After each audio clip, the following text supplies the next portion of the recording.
দুর্গাপুরের ব্যস্ততম বেনাচিতি বাজারে নামী প্রসাধনী সংস্থার নাম ও লোগো ব্যবহার করে রমরমিয়ে নকল পণ্য বিক্রির এক বড়সড় জালিয়াতি চক্রের পর্দাফাঁস হলো।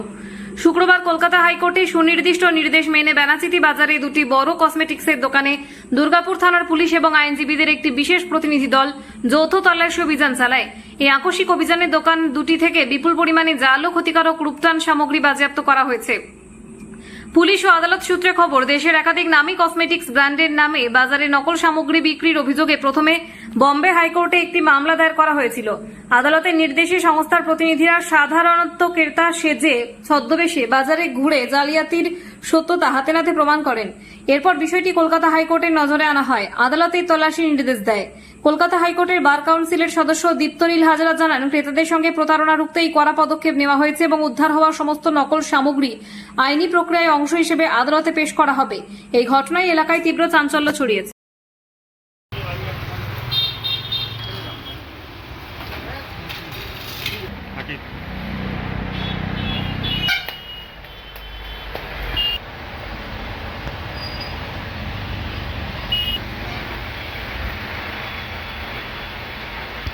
না, এগুলো আমরা নিয়ে যাবো কোর্টে।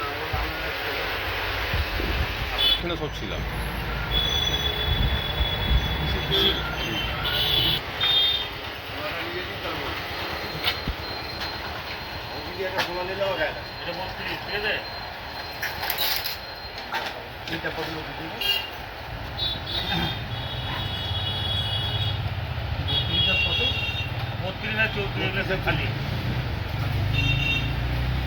ছিল স্যাররা চেক করতে, বুঝলেন? ওই জিনিসগুলো ল্যাকমি কম্প্যাক্ট আর তোমার সিসি ক্রিম ওরা পাওয়া গেল, বুঝলেন?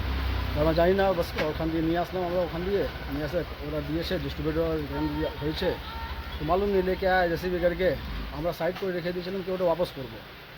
তো 2 সপ্তাহ দিয়ে ভাবছি ওয়াপস করবো, কিন্তু ওয়াপস করা হলো না।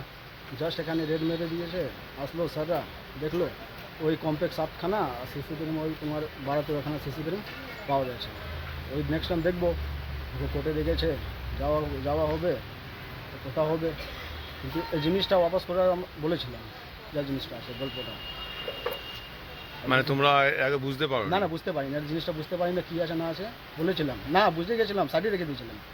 মানে প্রথমে বুঝতে পারি বোঝা গেল না, ওখান দিয়ে যখন আসলাম বোঝা গেল না, রেখেছিল কিন্তু গেটআপটা দেখে বোঝা গেল, তো সাইডে রেখে দিয়েছিলাম ওয়াপাস করার জন্য, যেখানে আসা যায় আসানসোল থেকে এসেছিলো জিনিসটা।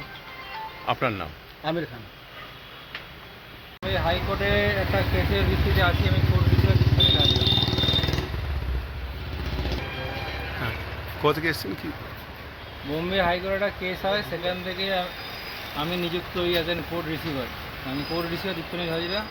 এইখানে যেহেতু ইস্ট রিজনে, তাই এখানে আমি এসেছি আর কি। এর উপর চেকিং হয়েছে, এদের উপর আরোপ ছিল কি এরা কাউন্টার ফিটিং মানে ডুপ্লিকেট প্রোডাক্ট বিক্রি করছিল। সেই চেকিংয়ে এরা কিছু মাল পাওয়া যায় এবং সেটা আমরা সিজ করি, আগামী কোর্টের ডেট 7 জুলাই।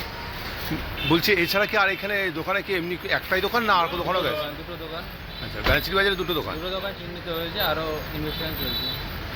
স্যার, আপনারা কি বোম্বে থেকে এটা টোটাল কেসটা হয়েছে? কেসটা বোম্বে হয়েছে, কারণ কোম্পানি হচ্ছে বম্বের, তাই। স্যার, আপনার নাম?